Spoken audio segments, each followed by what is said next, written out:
নমস্কার বন্ধুরা, আরও একটি নতুন রোমাঞ্চকর গল্প নিয়ে হাজির হলো ভয়। আজকের গল্প কুটির থেকে গৃহীত অরিন্দম সরকারের লেখা ডাইনি, যা আপনাদের সকলকে শোনাতে চলেছি। গল্পের সূত্রধার ও গল্প পাঠে আমি অরিন্দম। তাই শুরু করতে চলেছি আজকের গল্প ডাইনি। শ্রাবণের শেষ, টুকরো টুকরো সাদা কালো মেঘ আকাশময় উড়ে বেড়াচ্ছে। সারেন্দির মহাশ্মশানে আজ 2 দিন হলো আশ্রয় নিয়েছি। জনশূন্য মহাশ্মশান। আজ 2 দিন হলো কোনো রকম শ্মশান যাত্রী দাহকার্যের জন্য আসেনি এই পর্যন্ত।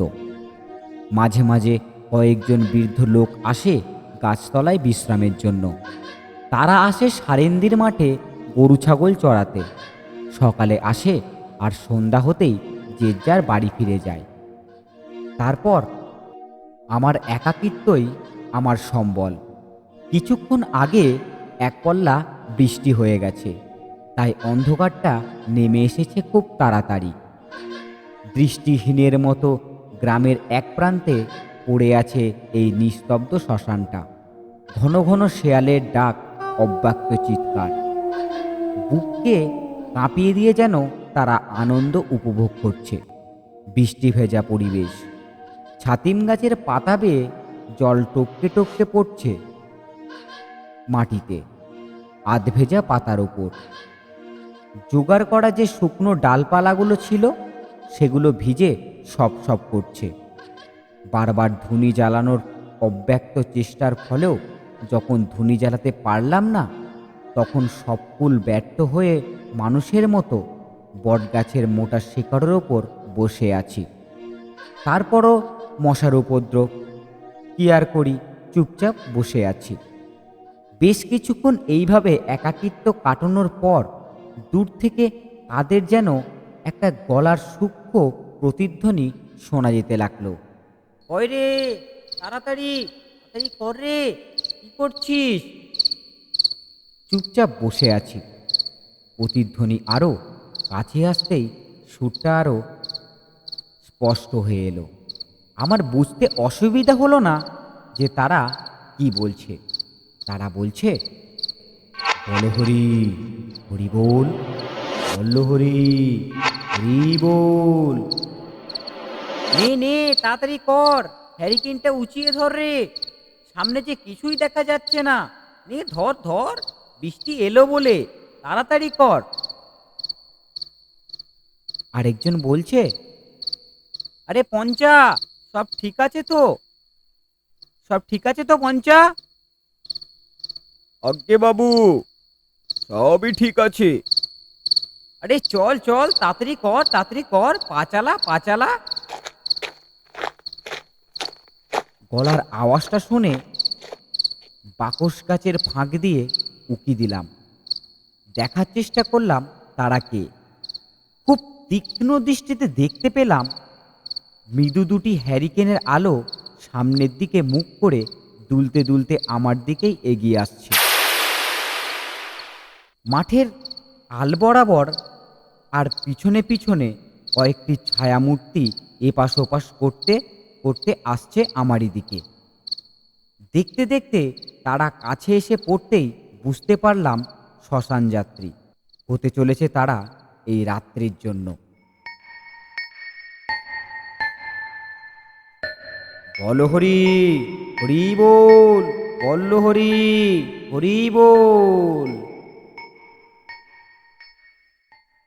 হেরে, এই পথ দিয়ে আয়। নে নে, হ্যারিকেনটা উঁচিয়ে ধর দেখি, সামনের দিকে যে কিছুই দেখা যাচ্ছে না। নে নে নে নে নে, নামা নামা। আরে সাবধানে নামাবি, সাবধানে নামা নামা। হ্যাঁ হ্যাঁ হ্যাঁ। আরে আরে আরে আরে, এদিকে এদিকে মাথা দিতে হয় রে, দূর দূর।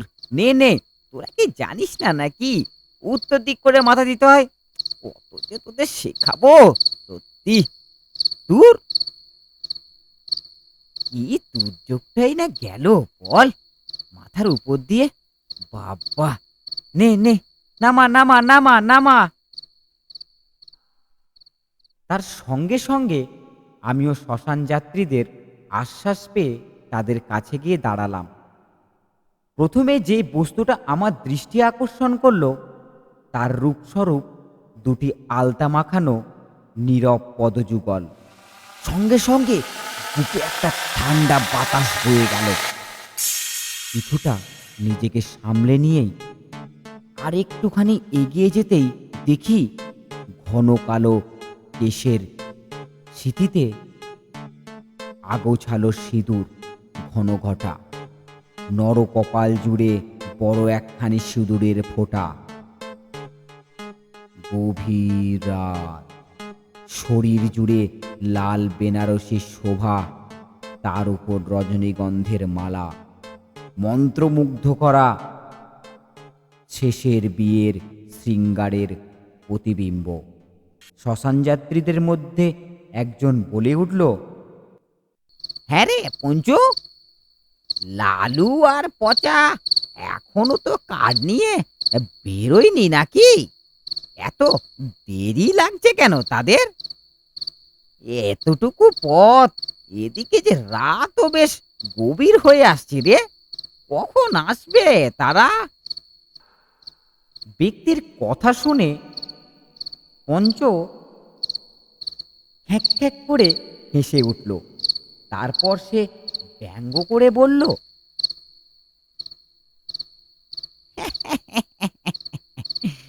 আগে কর্তা মশাই, লালু লালু আর পচা দুই ভাই আগে বোতল ধরে গলা ভেজায়, তারপর ওরা কাজে যায়। বুঝলেন কিনা?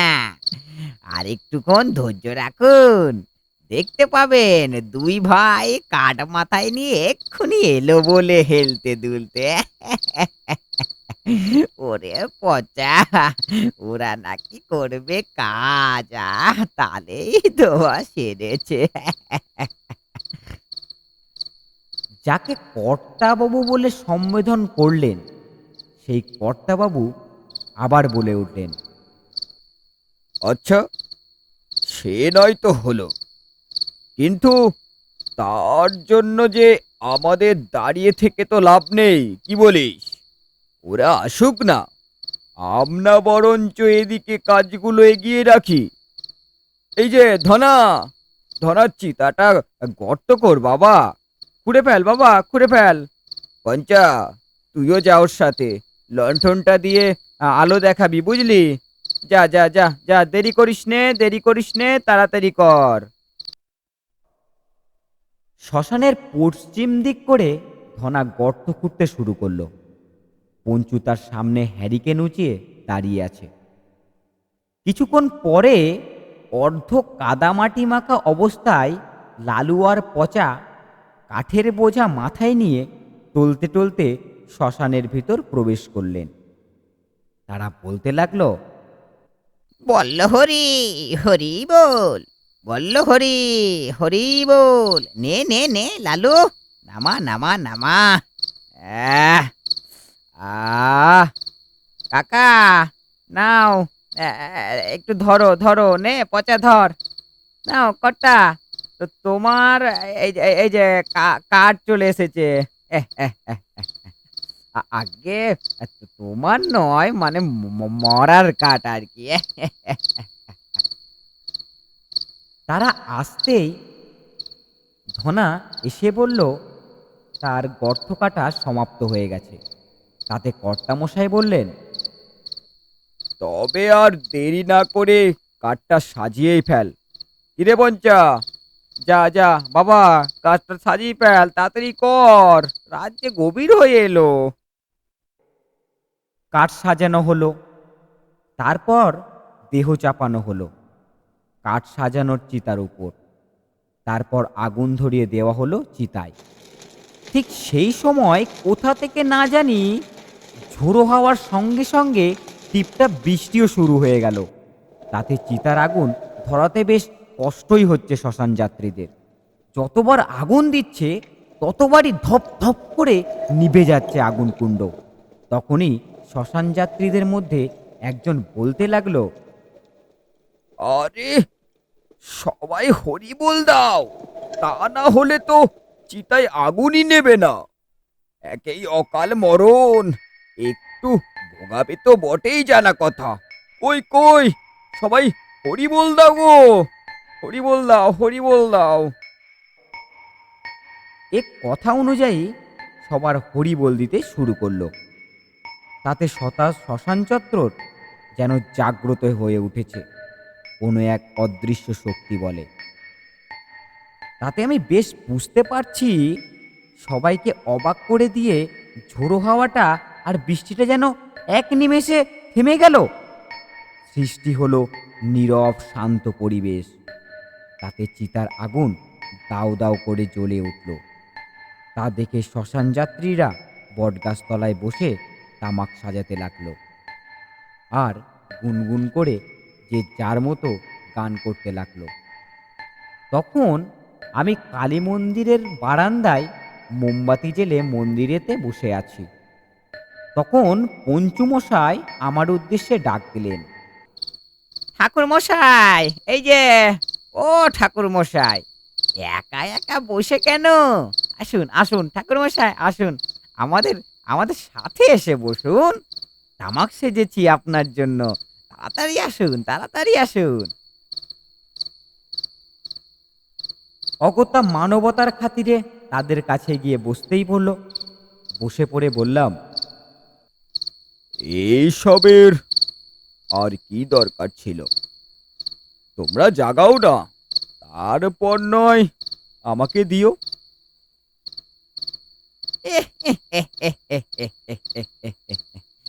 এ যে আপনি কি কথা কইছেন ঠাকুর মশাই, আমাদের পাপ লাগবে না তাতে।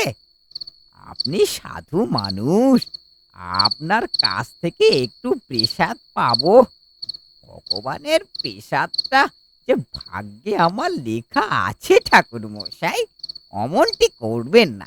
নিন নিন নিন ঠাকুর মশাই, ঠাকুর মশাই, প্রসাদটা গ্রহণ করুন দেখি। কই রে, কই, কে আছিস? আগুনটা দে ঠাকুর মশাইকে। দু তিন টান দেওয়ার পর ওদের দিকে বাড়িয়ে দিলাম জ্বলন্ত তামাক ভর্তি কলকেটা। ওরা যে যার মতন নমস্কার দিয়ে মাথায় ঠেকিয়ে প্রসাদ গ্রহণ করছে আর শ্লোক বলছে। বম বম শিব শম্ভু, করুণার সিন্ধু, তামাক ভরা কলকে টানে নন্দী ভিঙ্গি চালা চামুন্ডা আর অমরেন্দু। বম বম শিব শম্ভু। তামাক শেষ হওয়ার পর কলকে ঝেড়ে ফাঁকা কলকেটা হাতে ঘষতে ঘষতে পঞ্চু আমাকে প্রশ্ন করল। আচ্ছা ঠাকুর মশাই, কিছু যদি মনে না করেন, তবে আপনাকে একটা প্রশ্ন করতে পারি কি? বললাম, হ্যাঁ, নিশ্চয়ই, বলো না, কি প্রশ্ন করতে চাও? আগে বলতেছিলাম যে, মানে এই শ্মশানে তো আগে আপনাকে কখনো দেখিনি, তাই আর কি। হ্যাঁ, তুমি ঠিকই ধরেছ। আজ দুদিন হলো আমি এখানেই আশ্রয় নিয়েছি, তাই তুমি দেখোনি। তারপর নানা কথাবার্তার মধ্য দিয়ে আমার পরিচয় আমাকে পেশ করতেই হলো। অগত্যা তাকে বলতেই হলো এই সব কথার মধ্যে দিয়ে আমি কে। তখন তাকে আমি একটা প্রশ্ন করলাম। তাকে জিজ্ঞাসা করলাম, আচ্ছা, যাকে তোমরা সৎকার্য করার উদ্দেশ্যে নিয়ে এসেছো, তাকে দেখে তো মনে হলো না বেশি বয়স হয়েছে তার। একেবারে তো নাবালিকা বললেই চলে।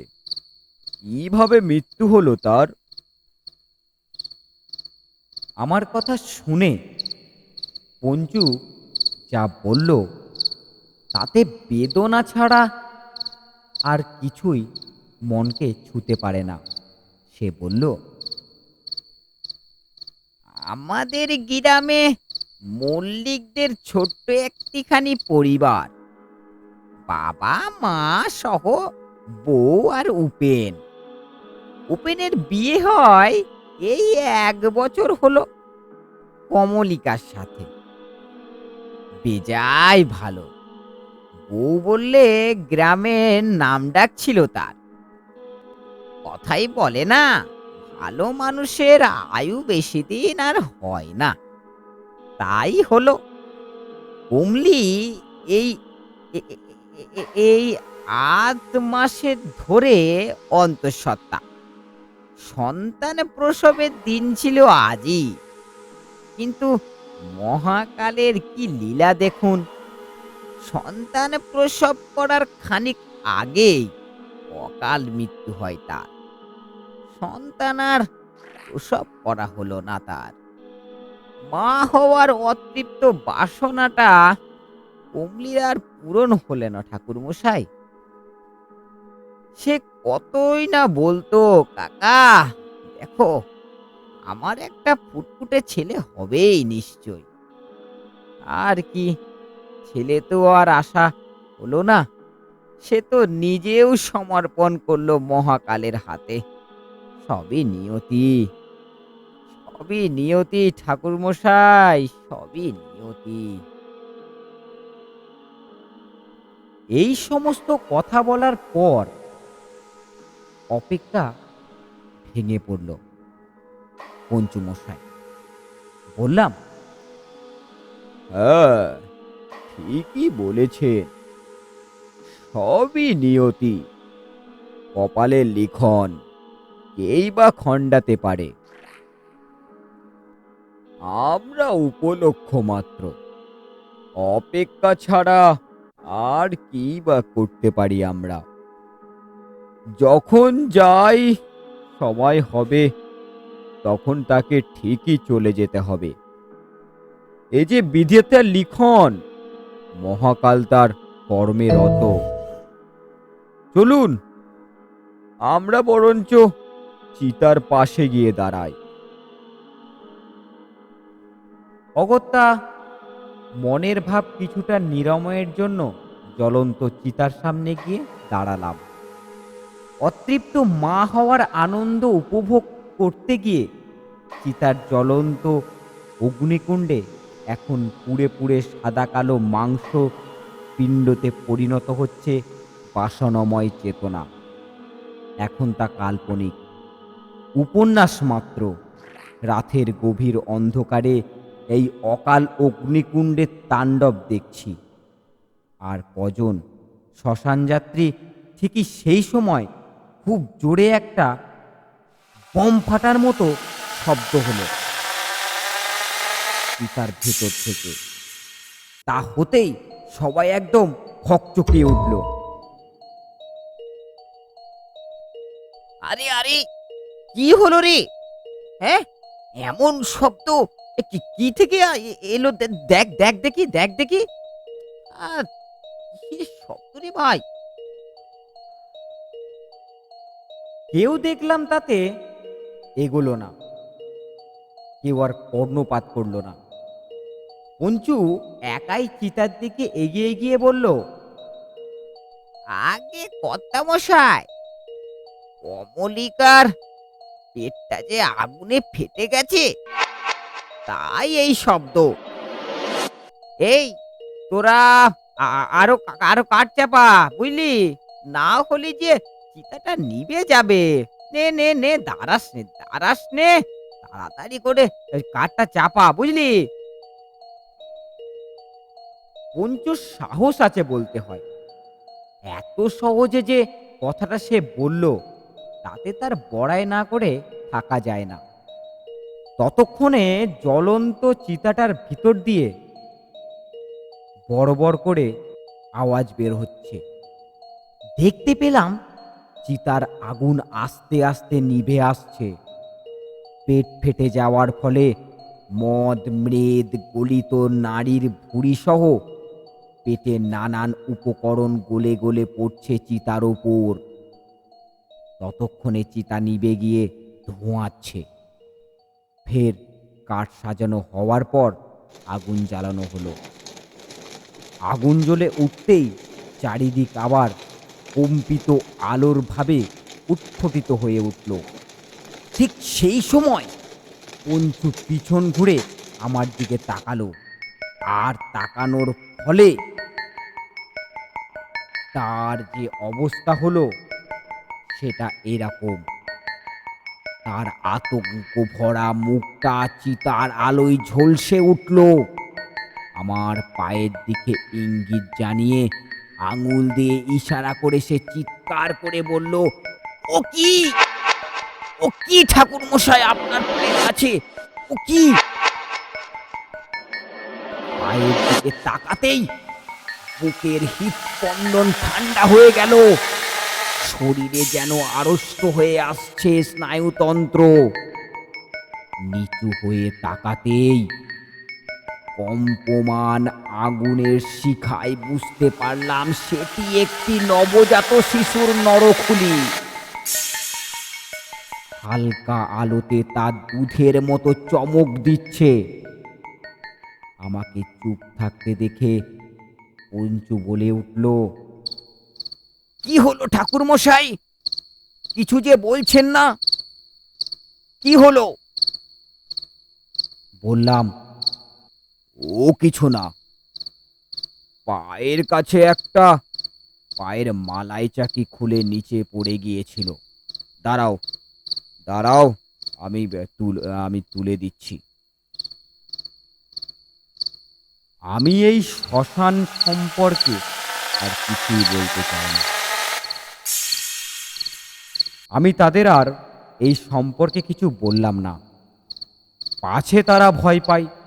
এই নবজাত শিশুর খুলিকে কমলিকার বাচ্চা সে আমি বুঝতেই পেরেছিলাম। ওই শব্দে খুলিটা বাইরে এসে পড়েছিল। সদ্য নবজাত শিশুর নরখুলি। ঘণ্টা চারেকের মধ্যে কমলিকার মৃতদেহ দাহ সম্পূর্ণ করার পর শ্মশান যাত্রীরা চিতা নিভিয়ে হরিবোল বলতে বলতে শ্মশান ছেড়ে বেরিয়ে গেল। বল হরি, হরি বল, বল হরি, হরি বল। ফের আবার শ্মশান জুড়ে নেমে এলো নিস্তব্ধ জনশূন্যতা। শুধু বাতাসময় ব ব করছে কমলিকার দেহ পোড়া গন্ধটা। নাকে আসতেই কেমন যেন বমি দিয়ে উঠল গাটা। আজ কৃষ্ণ ত্রয়োদশীর রাত, চারিদিক নিঝুম। গাছের ফাঁক দিয়ে চাঁদের আলো এসে পড়ছে উষ্ণ চিতার ওপর। ওই দূরে কোথাও শিয়াল ডাকছে। রাত গভীর। বটতলায় বসে বসে বীজ মন্ত্র জপ করছি। ওম ক্রিং ফট চামুণ্ডা ক্রিং ঝট কালিকা শৈবাণী দেবী নারায়ণী নমস্তুতে। ঠিক এমন সময় অনুভব করলাম ঠিক আমার পাশে কে যেন গা ঘেঁষে বসে আছে, আর সে ফুপিয়ে ফুপিয়ে কাতর কান্না কাঁদছে।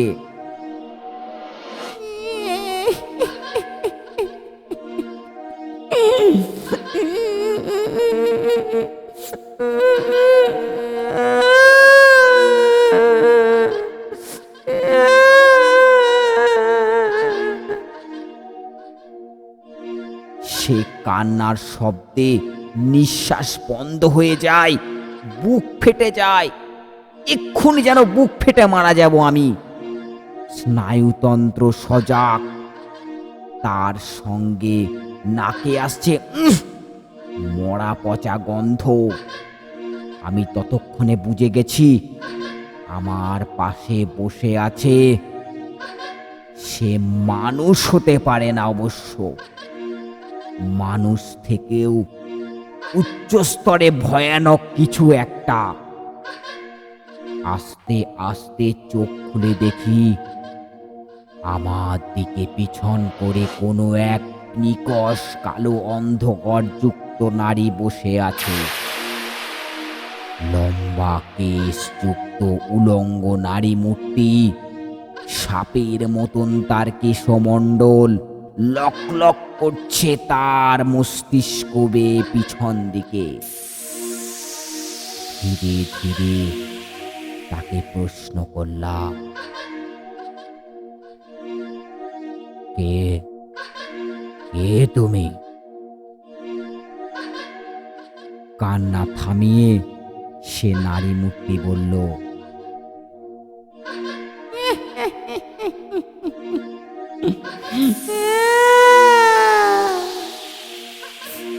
আমি আমি কমলিকা, মল্লিক পরিবারের বউ। এইবার এইবার আমার কাছে একদম জলের মতো পরিষ্কার, কমলিকা পরলোক গমন করেনি, সে ইহলোকের বাসিন্দা হয়ে অবস্থান করছে। কিন্তু কেন কিন্তু কেন এমনটা? বললাম, ও তাই বলো, কিন্তু তোমার এখানে কি চাই? তোমার তো মৃত্যু ঘটেছে, তোমার তো এখানে থাকা উচিত নয়। এই মায়াকে ত্যাগ করে তোমাকে যে যেতেই হবে মা।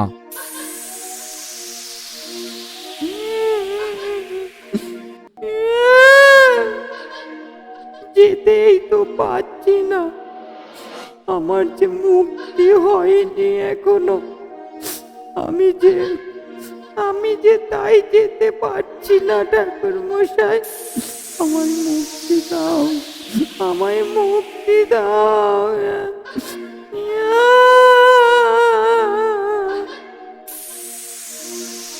আমি তাকে একটা কিছু বলতে যাব, ঠিক সেই সময় গোটা শ্মশানটাকে জাগিয়ে নিয়ে একটি শুদ্ধ নবজাত শিশুর কান্নার আওয়াজ ভেসে এলো।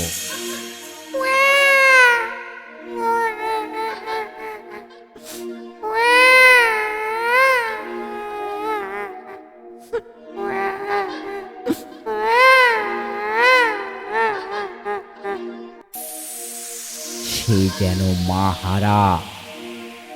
যেন মাহারা এক বিন্দু দুধের আশায় ছটপট করছে। কঠিন থেকে কঠিনতর তার শব্দর ধ্বনি ভেসে আসছে কর্ণকে ভেদ করে। এত কিছু হওয়ার পরও আমি স্থির। একটু কিছু ভুল করলে ভয়ানক মৃত্যু আমার সম্মুখে বসে আছে। কোনো রকম চালাকি বরদাস্ত করবে না সে অন্তত মায়া বোঝে না। মনে মনে গুরুর নাম স্মরণ করছি। তখন কমলিকা বলল, দেখেছো তুমি আমার খোকা, সে কেমন কষ্ট পাচ্ছে।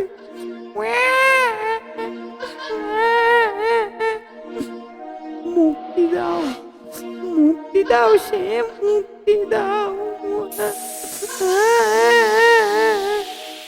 মুক্তি দাও তাকে। এই মারণ যন্ত্রণা সে আর সহ্য করতে পারছে না। আপনি দেখবেন আমার খোকাকে। হ্যাঁ হ্যাঁ, দেখবেন। এই দেখুন।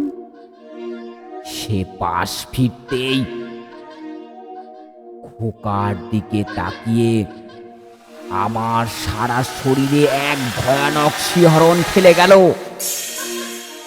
ছোট্ট একটি নবজাত শিশু, গোটা শরীর জুড়ে তার আগুনের তাপে ঝলসে কালো হয়ে গেছে তার মাংসপিণ্ড। চোখের মণি দুটোর বদলে সেখানে এখন খালি গর্ত দুটো রয়েছে। মাথাখানি ফালি হয়ে গেছে, সেখান থেকে এখন গলিত লালা বের হচ্ছে নির্গত। একই বিভৎস দৃশ্য আমি নিজ নয়নে দর্শন করছি। এ সত্য না, এ সত্য হতে পারে না, এ মিথ্যা, এ সম্পূর্ণ মিথ্যা। তারপর আস্তে আস্তে কমলিকার দিকে তাকালাম। রুক্ষ তার কেশমণ্ডল, মাথায় ঘুমটা টানা, কপাল জুড়ে বড় একখানি সিঁদুরের ফোঁটা, চোখ দিয়ে নির্গত আগুনের ভাটার অগ্নুৎপাত, নাকের বদলে হাড় বের করা ফুটো মাত্র, দাঁত কপাটি বাইরে বিভৎস রূপে বেরিয়ে আছে। গোটা শরীর জুড়ে সাদা শাড়ি, লাল পাড়। এই বিভৎস দৃশ্য দেখার পর কমলিকাকে প্রশ্ন করলাম, তুমি যখন দেখছো যে তোমার ছেলে কষ্ট পাচ্ছে, তখন তুমি চলে যাও? এ নরক যন্ত্রণা ভোগ করবার দরকার কি?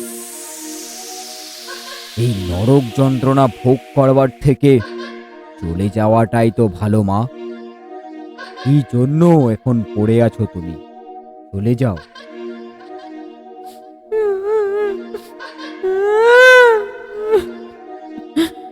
চলেই তো যেতে চাই, কিন্তু কিন্তু যেতে পারছি না। আমার আত্মা ঊর্ধ্বগতি পাইনি, তাই তাই নরক যন্ত্রণা ভোগ করতে হচ্ছে আমায়। উদ্ধার করো, উদ্ধার করো, উদ্ধার।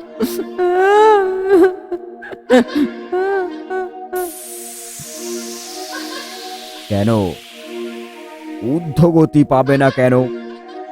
তোমার তো দেহ আগুনের দাহ করা হয়েছে। তবে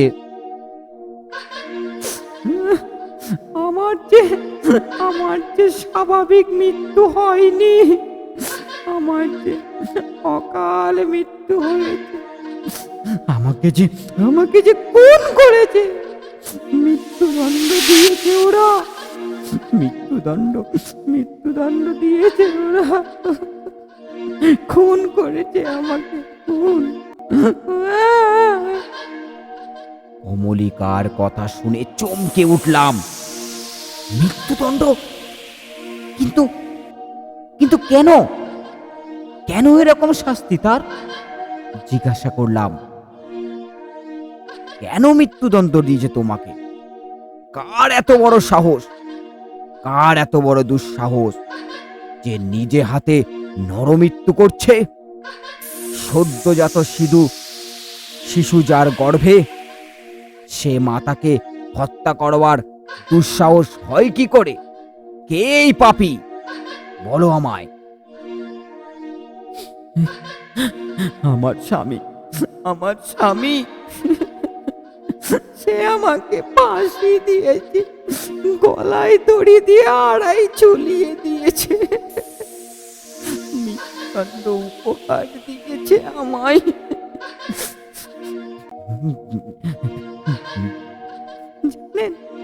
জানেন আমার কত কষ্ট হয়েছিল। নিঃশ্বাসটা যেন চেপে এসেছিল, মনে হচ্ছিল একটু যদি নিঃশ্বাস নিতে পারতাম তবে বেঁচে যেতাম। গলার দড়িটা চেপে আসতেই কথা, চিৎকার সবই যেন বোবা হয়ে এসেছিল। চোখ দিকে যেন একটা প্রাণ বেরিয়ে যাবে। দু উপায়ের অক্লান্ত বাঁচার পরিশ্রম অবশেষে সবই ব্যর্থ। শান্ত, ঠান্ডা ঠান্ডা হয়ে এলো দুরন্ত প্রাণহীন দেহটা। কেউ জানলো না, কেউ বুঝলো না। অন্তত অন্তত আমার এই শিশুটার জন্য না হোক, সে ভাবেনি নিষ্ঠুর, এত নিষ্ঠুর এই পৃথিবীর ভালোবাসা। বড্ড কষ্ট, জানেন, বড্ড কষ্ট। কমলিকার যন্ত্রণাদায়ক কথা শুনে চোখ জলে ভরে এলো। সত্যি কত কষ্টই না পেয়েছে মেয়েটা। তাকে বললাম, কিন্তু কেন মা, কেন তার এমন দুঃসাহস দেখাতে হলো তাকে? কি হয়েছিল এমন যে তোমাকে এই মৃত্যুদণ্ড দিল? কারণ কারণ সে সন্তান চাই না। সে বলল এ সন্তান তার নয়, এ সন্তানের বাবা সে নয়, এ পাপের সন্তান, এ পাপের সন্তান। সে বলল সে সে সে কিছুতেই সে কিছুতেই তার বাড়িতে রাখবে না এই পাপের সন্তানকে। তাতে তাতে তার গ্রামে মান যাবে নাকি? এতবার করে কাকুতি মিনতি করার পরও তাকে বিশ্বাস করাতে পারিনি, জানেন, যে যে এই সন্তানের বাবা সে নিজে। বিশ্বাস করতে পারিনি, তাকে পারিনি। ঠিক সেই সময় তার চোখ দুটো আরো জোরে জ্বলে উঠল। মুখ দিয়ে রাগের একটা ক্ষীণ শব্দ বার করছে। দাঁত মুখকে বিকৃত করে সে বলতে লাগলো, ছাড়বো না, ছাড়বো না, ছাড়বো না আমি তাকে, কাউকে ছাড়বো না, সবাইকে মেরে ফেলবো, সবাইকে মেরে ফেলবো। ওদের পাপের শাস্তি পেতেই হবে। সবাইকে সবাইকে পেতেই হবে শাস্তি। সারা নিয়ম হত্যা করেছে, আমায় হত্যা করেছে, তাদের আমি বাঁচতে দেব না। আমার খোকাকে যে দেয়নি, ওদেরকে দোষ দিল ওইটুকু বাচ্চাকে, শিশুটার, যার জন্য ওদের এত বড় শাস্তি দিতেই হলো। ছাড়বো না, ছাড়বো না, আমি কাউকে ছাড়বো না। গোটা গ্রামটাকে তছ নছ করে কাউকে শান্তিতে থাকতে দেবো না, দেবো না। আমি আসছি আমি তোমাদের সবাইকে মারতে। তৈরি থেকো সবাই।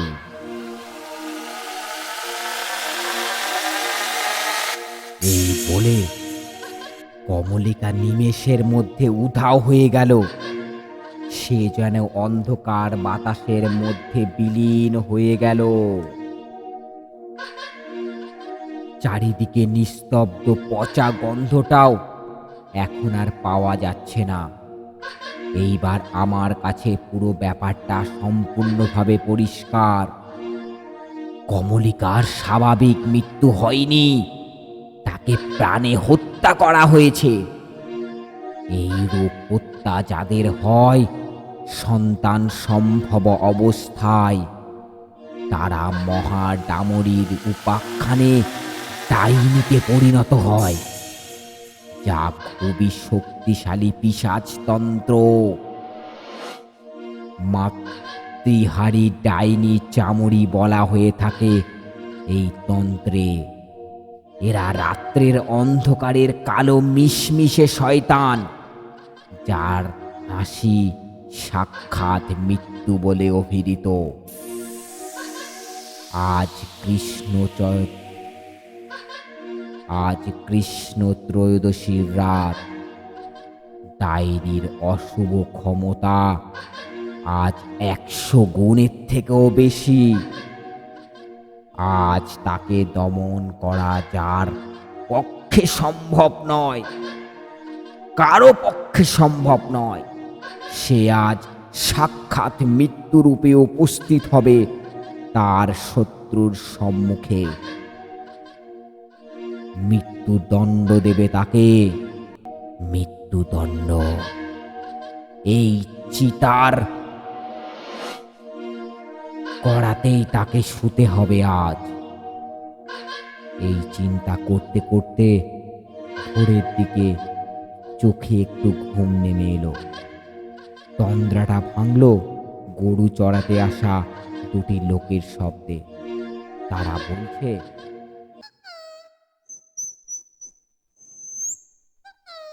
তোমরা কি শুনেছ? আগের দিন রাত্রে নাকি মল্লিকদের ছেলেটা গলায় দড়ি দিয়ে মারা গিয়েছে। সকালে তার বাবাই তাকে প্রথম দেখতে পায়। প্রথমটা বুঝতে পারিনি, তারপর গ্রামবাসীদের ডেকে নিয়ে এসে মৃতদেহটা নামায় তার কড়িকাঠ থেকে। কি শঙ্কা বাবারে, কি আশ্চর্য কাণ্ড! ভাবুন দেখি, সন্ধ্যাবেলায় বউটা মরলো আর রাত্রিবেলায় ছেলেটা। কি সব যে হচ্ছে কিছুই বোঝা যাচ্ছে না। দিয়ে তার পাশে থাকা ভদ্রলোক বলে উঠলেন, ও আর কি, এ এমন কি, বউয়ের মৃত্যুটা সে যে মেনে নিতে পারেনি। নতুন বউ বলে কথা, সদ্য 1 বছরে তার বিয়ে হয়েছিল, তার উপর পেটে ছিল বাচ্চা। এই অবস্থায় কারোরই আর মাথা ঠিক থাকে না, বলো? তা যাকগে, চলো চলো আমরা ওই সামনের দিকে এগিয়ে যাই। এইসব কথা না বলাই ভালো। চলো দাদা, চলো সামনের দিকে এগিয়ে যাক বরঞ্চ, কি? এ কথা বলতে বলতে গরু নিয়ে লোক দুটি মাঠের উপর দিয়ে উত্তর দিক বরাবর হাঁটতে লাগলো। আমি ততক্ষণে দুয়ে দুয়ে 4 করে ফেলেছি। আগের দিন কমলিকার সেই কথা, মৃত্যুদণ্ড, গলায় দড়ি, কানে তখনও বাজছিল কথাগুলি। তবল্লে কি কমলি? আমি যা ভাবছি তাই। সে তো বলেছিল কাউকে শান্তিতে থাকতে দেবে না। দুপুরবেলায় কমলির বরের মৃতদেহটা সৎকার হলো। রাত্রে শুয়ে আছি, নাকে আবার সেই কটু গন্ধটা ভেসে এলো। সেই আগের দিনের চেনা কটু গন্ধটা। বুঝতে ভুল হলো না, কমলিকার আগমন। তার সঙ্গে সঙ্গে সেই নবজাত শিশুর আর্তনাদ।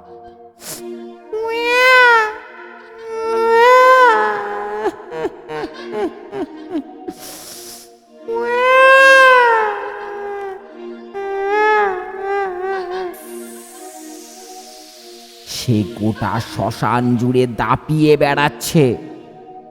নিজের স্বামীর সৎকারের ছাই ভস্য মুখে, গোটা শরীরে, মাথায়, নিজের স্মৃতিতে ছিটিয়ে দিচ্ছে। কিছুটা কাঠ কয়লা তো নিজের মুখের মধ্যে ভরে চিবাতে লাগলো। রীতিমতো সে বদ্ধ উন্মাদ হয়ে উঠেছে। বদ্ধ পাগলের মতো চিৎকার করছে আর বলছে, আজ কি আনন্দ, কি আনন্দ!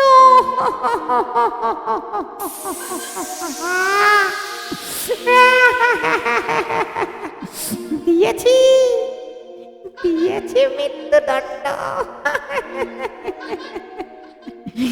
ফাঁসির দড়ি যখন গলায় চাপ ফেলে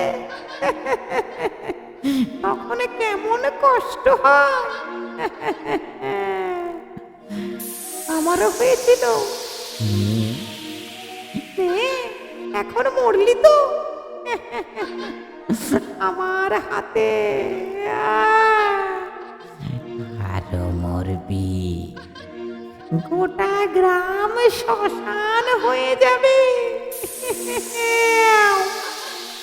চাই না, চাই না মুক্তি, আমি চাই না।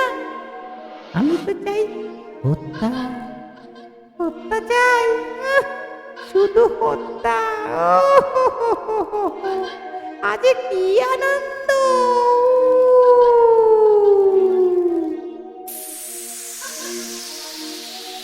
অমানবিক চিৎকার, নৃশংস হত্যা করে অপরূপ আনন্দ লাভ করছে কমলি।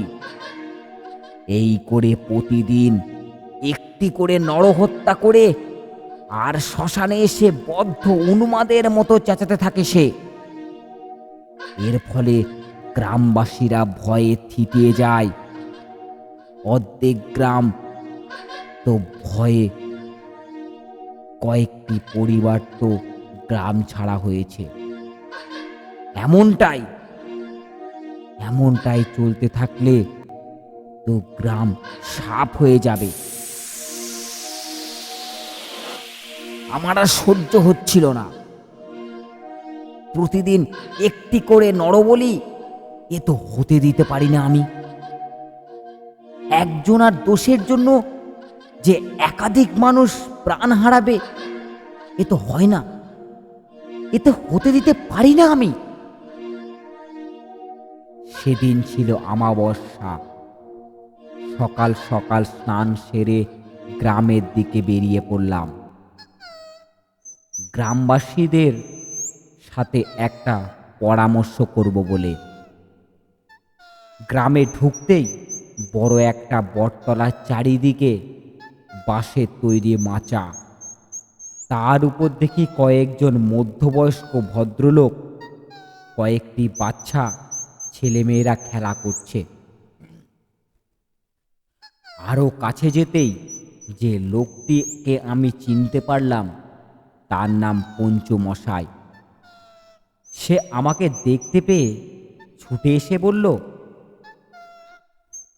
আরে আরে, ঠাকুর মশাই যে আপনি! এ, কি সৌভাগ্য, কি আসুন আসুন ঠাকুর মশাই, আসুন, চলুন চলুন আমার বাড়ি, চলুন চলুন। ওই যে লম্বা বাড়িটা দেখা যাচ্ছে মাটির, ওটাই আমার আমার বাড়ি ঠাকুর মশাই, চলুন চলুন। বললাম, আমি বসতে আসেনি পঞ্চু,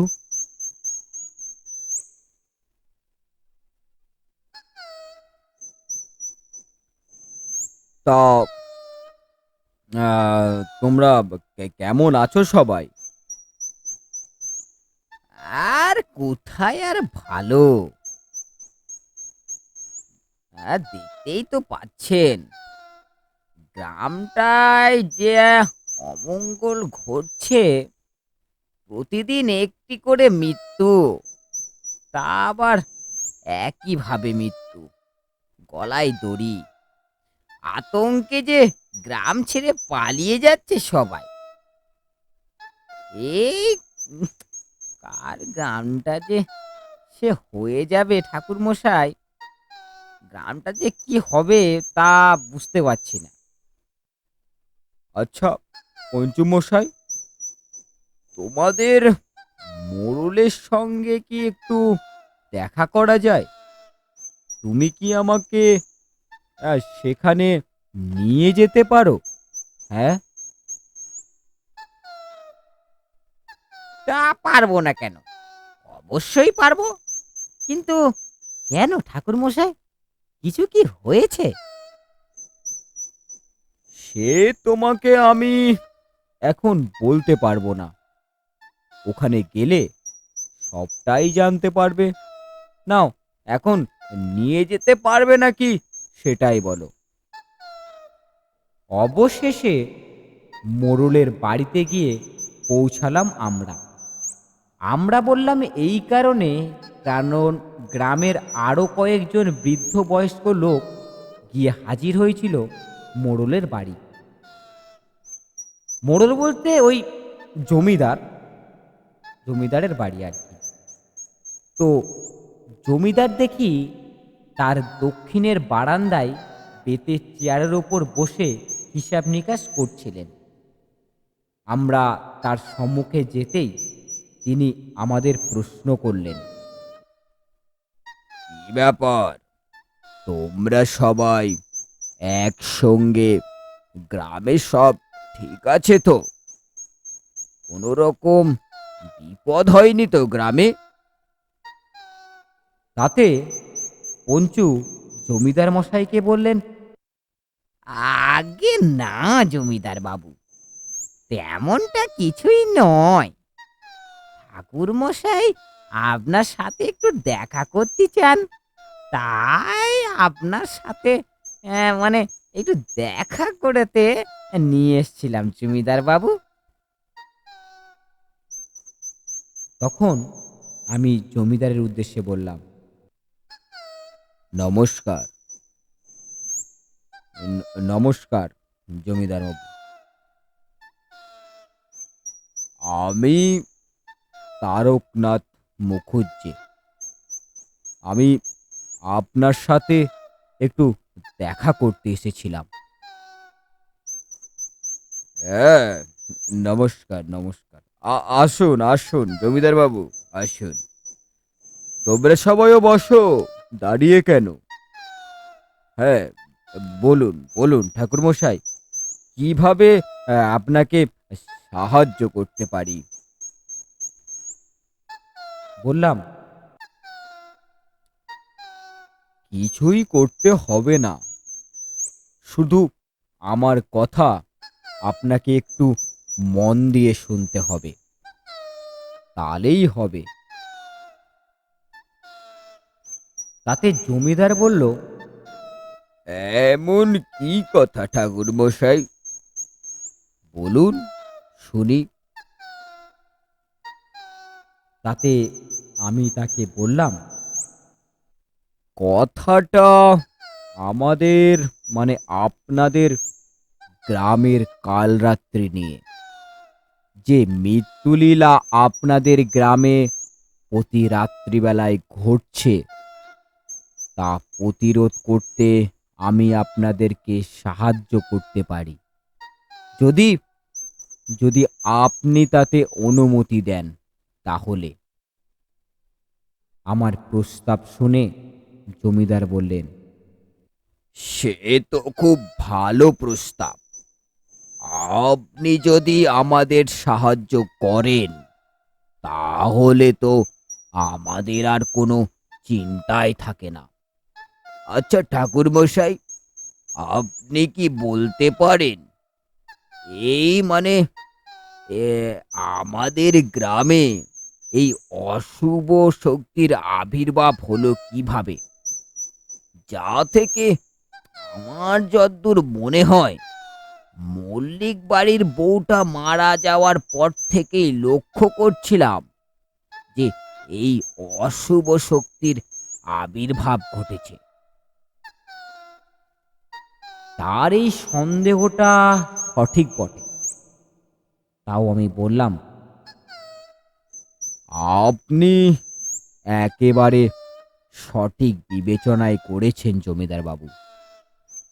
মল্লিক বাড়ির বউটা যবে থেকে মারা গেছে তবে থেকেই এই বিপত্তি আপনার গ্রামে। আসলে আসলে কি হয়েছিল, কমলাকে হত্যা করে তার স্বামী। তাকে গলায় দড়ি দিয়ে আড়াই ঝুলিয়ে তাকে হত্যা করা হয়। এতদূর তো ঠিক ছিল, কিন্তু মল্লিক বাড়ির বউ ছিল অন্তঃসত্ত্বা। তন্ত্রে লেখা আছে কোনো অন্তঃসত্ত্বা বউ যদি অপঘাতে মারা যায় তাহলে সে ডাইনি রূপে রূপান্তরিত হবে। এ তন্ত্রের বিধান, কেউ তা খণ্ডাতে পারবে না। এটা যাতে না হয়, তন্ত্রে এর একটাও বিধান দেওয়া আছে। তার মৃত্যুর অবস্থায় 7টি পেরেক তার শরীরে 7টি অংশে নিক্ষেপ করতে হতো। যেমন বক্ষমণ্ডলে 1টি, 2 হস্তে 2টি, 2টি পদতলে 2টি, নরকপালে 1টি এবং ব্রহ্মমস্তকে 1টি।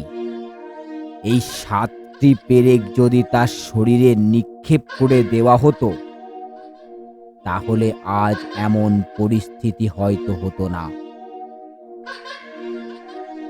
কিন্তু সে নয় বুঝলাম ঠাকুর মশাই, এখন তার ব্যবস্থা কি করা যায়? তা কোনো বিকল্প ব্যবস্থা আছে আপনার কাছে? ব্যবস্থা ব্যবস্থা তো একটা আছে বই কি, তার জন্য একটু পরিশ্রম করতে হবে। কি করতে হবে বলুন ঠাকুর মশাই, আমরা সবকিছুই করতে রাজি। আপনি আপনি যেমনটা বলবেন ঠিক তেমনটাই হবে। শুধু আমাদের এই বিপদের হাত থেকে বাঁচান আপনি। দেখুন, আমার তো লাগবে 2টি মোটা মোটা নিম গাছের ডাল, তা দিয়ে 2টি মূর্তি বানানো হবে। একটি কমলার ও অপরটি তার সন্তানের। আর লাগবে বট, তাল, নিম একত্রিত গাছের মূল ও গাভীন ছাগলের দুধ। হোমের জন্য লাগবে লাল করমচা গাছের ডাল। আহুতি দিতে লাগবে মদ ও পোড়া শোল মাছ। তা নিয়ে আজ শ্মশানে ডাইনি বিতরণ তন্ত্রে পূজা করতে হবে। তা আজ করতেই হবে, কারণ আজ অমাবস্যা, পূজা করবার প্রশস্ত দিন।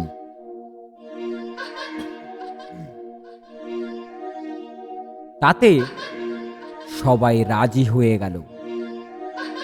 রাজি হওয়ার পর রাত্রে শ্মশানে গিয়ে পূজা শুরু করলাম আমি। সেখানে কমলার দেহটা যেখানে দাহ করা হয়েছিল সেই স্থানে নিমের 2টো পুতুল রেখে দিলাম। তাতে গাভীন ছাগলের দুধ দিয়ে স্নান করিয়ে দিলাম এবং ডাইনি বিতরণ তন্ত্রে তার মধ্যে প্রাণ প্রতিষ্ঠা করে পুজো করতে লাগলাম এবং হোম করতে লাগলাম নিম, তাল ও বটের মূল দিয়ে। করমচা গাছের শিকড় দিয়ে তার কোমরে একটি ঘুংসির মতো বেঁধে দিলাম। বিতারণ মন্ত্র উচ্চারণ করতে করতে মাঝরাত হয়ে এলো শান্তিময় পরিবেশ। ওম ক্রিম ফট, জয় কালী তারা তারা মামুন্ডেশ্বরী তারা বদ্রেশ্বরী তারা ফট কালিকা স্বাহা। অবশেষে ডাইনি বিতরণ তন্ত্র পূজা করার পর মদ, এবং শোল মাছ পড়া আহুতি দেওয়া হলো। এর ফলে সম্পূর্ণ হলো পূজা। রাত্রে সবাই বাড়ি ফিরে এলাম।